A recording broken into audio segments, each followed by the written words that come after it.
तो फ्रेंड्स, तो आज मैं लास्ट क्लास को कंटिन्यू करने वाली हूँ। लास्ट क्लास में हमने एंड में डेल्टॉइड लेट्स की बात की थी।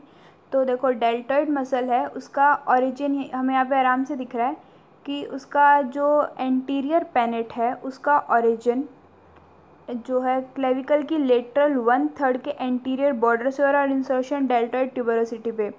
फिर उसके बाद इसका जो मिडल पेनेट है उसका जो ओरिजिन है वो lateral border of acromion process से और स्कैपुला के और इंसर्शन डेल्टॉइड ट्यूबरोसिटी पे।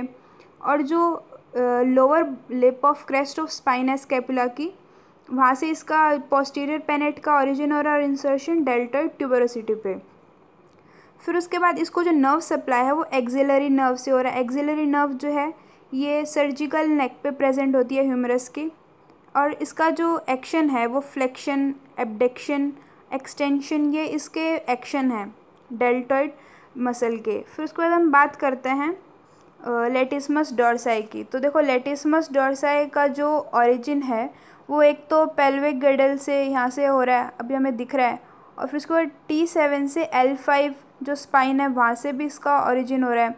और जो लेटिसमस डॉर्साई का जो इन्फीरियर एंगल ऑफ स्कैपुला है वहाँ से भी इसका ओरिजिन हो रहा है। जब भी तो ये कॉन्ट्रैक्ट होगी तो ये डिप्रेशन स्कैपुला को नीचे लेके आएगी, और इसका जो इंसर्शन है वो बाइसिपिटल ग्रूव का जो फ्लोर है वहाँ पे जाकर इसका इंसर्शन होगा। जब भी तो जो कॉन्ट्रैक्ट होगी तो ये एडक्शन मूवमेंट करेगी। और जो लेटिसमस डॉर्साई है ये क्लाइंबर मसल के नाम से भी जानी जाती है। इसको जो नर्व सप्लाई है वो थोरैकोडोर्सल नर्व से मतलब नर्व सप्लाई मिलती है। और अगर हम बात करें कि ब्रेकियल प्लेक्सिस में तो रूट C6, C7, C8 से मिलती है। अब ये रूट काफ़ी आ गया है, तो अभी मैं आपको बताती हूँ रूट है क्या। तो देखो, ये जैसे कि CNS है वो ब्रेन और स्पाइनल कोड से बना है, तो इन दोनों से जो है नर्व्स डायरेक्टली भी कुछ निकलते हैं। क्रेनियल नर्व्स जो हैं वो 12 होती हैं जो ब्रेन से निकलती हैं, और जो स्पाइनल कोड से नर्व्स निकलती हैं वो प्लेक्सस के फॉर्म में निकलती हैं। ठीक है, इन प्लेक्सस में रूट्स होते हैं। तो जैसे कि सर्वाइकल प्लेक्सस में 4 रूट होते हैं, C1, C2, C3, C4। Brachial plexus में C5 से T1 तक, इंटरकोस्टल नर्व्स में T2 से T12 तक, लुम्बर प्लेक्सस में L1 से L5 तक, और सैक्रल प्लेक्सस में S1 से S5 तक। ठीक है, और यहाँ पे हमने ये 2 वर्ड्स हो रहे हैं कि डर्मेटोम और मायोटोम। तो डर्मेटोम क्या है कि अगर मान लो आपके स्किन पे कोई भी सेंसेशन हो रहा है, अगर मान लो बारिश हो रही है तो बारिश की बूंदें गिर रही हैं, या किसी ने थप्पड़ मारा, या कोई गर्म चीज़ गिर गई, या कोई ठंडी चीज़ आपने टच की, या कुछ भी कोई सॉफ्ट सी चीज़ या कोई हार्ड चीज़ आपके स्किन से टच हो रही है, तो आपको सेंसेशन कैसे मिलते हैं, क्योंकि वहाँ पे भी तो नर्व सप्लाई मिलती है ना। तो देखो, a dermatome refers to an area of skin innervated by the nerve from a single spinal root, या फिर some consist of overlapping region innervative by more than one spine nerve. ऐसा भी तो होता है कुछ एरिया में भी एक से ज़्यादा नर्व रूट या नर्व्स की सप्लाई वहाँ पे हो। तो टोटली ये क्या है कि responsible for the coordination of senses. ठीक है, कोई भी एक्सटर्नल स्टिमुले मिलेगी आपकी स्किन को, तो उसके काउंटर एक्ट करने के लिए वहाँ पे सेंसेशन होनी चाहिए, और सेंसेशन होगी उसके बाद वो CNS तक वो इन्फॉर्मेशन पहुँचनी चाहिए, उसके अकॉर्डिंग ही एक्शन लिया जाएगा। ठीक है, तो मोटर सेंसेस भेजे जाएंगे। वैसे ही मायोटोम क्या है, myotome refers to group of muscles innervated by the nerves of a single spinal root. ठीक है, जैसे स्किन में सप्लाई, वैसे वॉलेंट्री मूवमेंट के लिए मसल्स को भी तो जो है मतलब स्पाइनल रूट की सप्लाई मिलनी चाहिए। और ऐसा भी हो सकता है कि some are innervative more than one spinal nerve, जैसे कि मान लो बाइसेप ब्रेकिया है, उसको C5, C6 सप्लाई करता है। ठीक है, और जो पेक्टोरलिस मेजर है उसके क्लेविकुलर हेड को भी C5, C6, अगर मान लो C5, C6 किसी कोई भी कैजुअलिटी में रप्चर हो जाएगी, तो जो न मतलब तो फिर वो वाला पोर्शन पैरालाइज्ड हो जाएगा। इसलिए, और अगर मान लो मुझे पानी पीना है या कुछ खाना है, तो कॉन्ट्रैक्शन तो फ्लेक्शन होना ज़रूरी है। तो फ्लेक्शन जो है ये बाइसेप ब्रेकिया से होगा, तो ये एक वॉलेंट्री मूवमेंट है ना। देखो, responsible for the coordination of voluntary muscular movement. ठीक है, तो अब हम बात करते हैं पेक्टोरलिस मेजर की। तो पेक्टोरलिस मेजर जो है, ये पेक्टोरलिस मेजर या पेक्टोरलिस माइनर, ये पेक्टोरल गर्डल से इनके नाम जो हैं ओरिजिनेट हुए हैं। तो सबसे पहले ओरिजिन की बात करें तो जो पेक्टोरलिस मेजर है उसका ओरिजिन एक तो हम क्लेविकुलर हेड पे देखेंगे और स्टर्नोकॉस्टल हेड पे देखेंगे। तो क्लेविकुलर हेड जो है वो तो anterior surface of middle 1/2 of the clavicle से इसका ओरिजिन होगा, ठीक है। और जो स्टर्नोकॉस्टल हेड है उसमें सबसे पहले तो anterior surface of the sternum से, फिर उसके बाद 2 to 6 कॉस्टल कार्टिलेज और एब्डोमेन पार्ट में aponeurosis of the external oblique muscles of abdomen. Aponeurosis क्या है कि जब टेंडेंस फ्लैट हो जाते हैं तो उसको एपोन्यूरोसिस बोल देते हैं, ठीक है। फिर इसका जो इंसर्शन है वो जो बाइसिपिटल ग्रूव का लेटरल लिप है वहाँ पे जाके इसका इंसर्शन होता है, इसीलिए एडेक्शन जो है, एडेक्शन मूवमेंट इसी कारण से हो पाती है क्योंकि ये कॉन्ट्रैक्ट होगा तो एडेक्शन होगा। फिर इसको जो नर्व सप्लाई है वो एक तो मिडल पेक्टोरल नर्व से और लेटरल पेक्टोरल नर्व से इसको नर्व सप्लाई मिलेगी। एक्शन, फ्लेक्शन, एडेक्शन ये करेगा, ठीक है। फिर अगर हम जो है ब्रेकियल प्लेक्सिस के बेसिस पे अगर नर्व सप्लाई देखें इसको, तो रूट C5 और C6 जो है वो तो क्लेविकुलर हेड को सप्लाई करेगा और जो स्टर्नोकॉस्टल हेड को C7, C8 और T1, ठीक है। फिर हम बात करते हैं पेक्टोरलिस माइनर की। तो ये देखो, ये जो है ये हमें दिख रहा है कि जो एपोन्यूरोसिस है मतलब टेंडेंस फ्लैट हो गए हैं, ये एब्डोमेन की मसल्स यहाँ पे दिखाई दे रही, मतलब इस पिक्चर में हमें वो दिख रही हैं।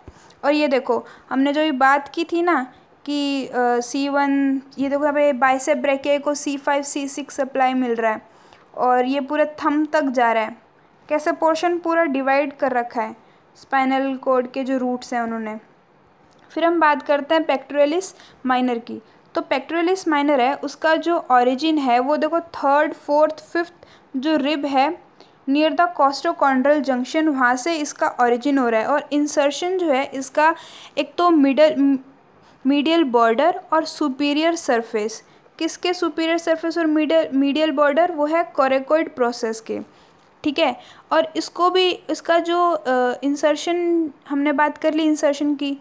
फिर उसके बाद इसके नर्व सप्लाई की बात करें तो नर्व सप्लाई इसको मीडियल पेक्टोरल नर्व और लेटरल पेक्टोरल नर्व दोनों से मिलता है। फिर इसके एक्शन की बात करें तो ये ना जो स्कैपुला को इन्फीरियरली और anteriorly against the abdominal wall खींचती है, ठीक है। जब भी तो एलिवेशन जो मूवमेंट है वो होगी। फिर उसके बाद ये एक तो ना जैसे कि अगर फोर्सफुल इंस्पायरेशन करना होता है तो ये रिब्स को ऊपर खींचे ताकि थोरेसिक केज की जो कैविटी की जो वॉल्यूम है वो इंक्रीज़ हो सके, ठीक है। फिर हम बात करते हैं सेरेटस एंटीरियर की, नहीं पहले हम बात कर लेते हैं ट्रेपीजियस की। तो ट्रेपीजियस जो है ये देखो काफ़ी ये ट्रेपीजियस की शेप की है इसलिए इसको ट्रेपीजियस मसल बोल देते हैं। फिर उसके बाद इसका जो ओरिजिन है वो एक तो ऑसिपिटल बोन से, ठीक है, लिगामेंटम न्यूकाई से, C7, T1 से T12 स्पाइन तक इसका ओरिजिन होगा। फिर इंसर्शन की बात करते हैं तो इंसर्शन इसका एक तो posterior border of lateral 1/3 of the clavicle, ठीक है, इस डायग्राम में अपने को दिख भी रहा होगा। फिर उसके बाद upper lip of crest of spine of the scapula और medial border of acromion process of the scapula. जो डेल्टॉइड के जो ओरिजिन थे उसके उल्टे इसके इंसर्शन है ट्रेपीजियस के, ठीक है, अगर आपने थोड़ा सा मतलब गौर किया होगा तो, ठीक है। और ना इसको जो नर्व सप्लाई है वो एक तो असेसरी नर्व और ब्रेकियल प्लेक्सिस और जो सर्वाइकल प्लेक्सिस है उसके C3, C4 से इसको सप्लाई मिलेगा, ठीक है। इसमें इसको ना ब्रेकियल प्लेक्सिस से नहीं मिलता है, सर्वाइकल प्लेक्सिस से मिलता है क्योंकि सर्वाइकल प्लेक्सिस में root C1, C2, C3, C4 आते हैं। फिर जो इसके एक्शन है वो एलिवेशन इसका जो अपर ट्रेपीजियस है वो कॉन्ट्रैक्ट करेगा तब एलिवेशन होगा, और डिप्रेशन जब इसका लोअर ट्रेपीजियस कॉन्ट्रैक्ट होगा। कुछ नहीं है, अरेंजमेंट के कारण इसको अपर ट्रेपीजियस, मिडिल ट्रेपीजियस और लोअर ट्रेपीजियस में डिवाइड करा है, इसके जो फाइबर्स हैं उसकी अरेंजमेंट के कारण, ठीक है। रिट्रैक्शन, रिट्रैक्शन मतलब कि जो स्कैपुला है वो दोनों एक दूसरे की तरफ मूव करें तो वो रिट्रैक्शन होता है। मैं आपको दिखाती हूँ, ये देखो रिट्रैक्शन। और जो प्रोट्रैक्शन है वो जो है सेरेटस एंटीरियर के वजह से होता है। एलिवेशन देखो, क्योंकि उसके जो अपर वाले जो उसके फाइबर्स हैं उसके वो जब कॉन्ट्रैक्ट होंगे, और डिप्रेशन जो उसके जो है लोअर फाइबर्स कॉन्ट्रैक्ट होंगे। ठीक है, तो अभी हम बात करते हैं सेरेटस एंटीरियर की।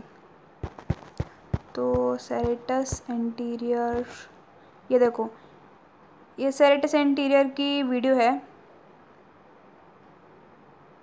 ठीक है, दिख रहा है। तो ये जो है इसका जो ओरिजिन है वो एक तो जो रिब्स है ना, पहली 8 रिब्स, वहाँ से इसके डिजिट के फॉर्म में इसका ओरिजिन हो रहा है।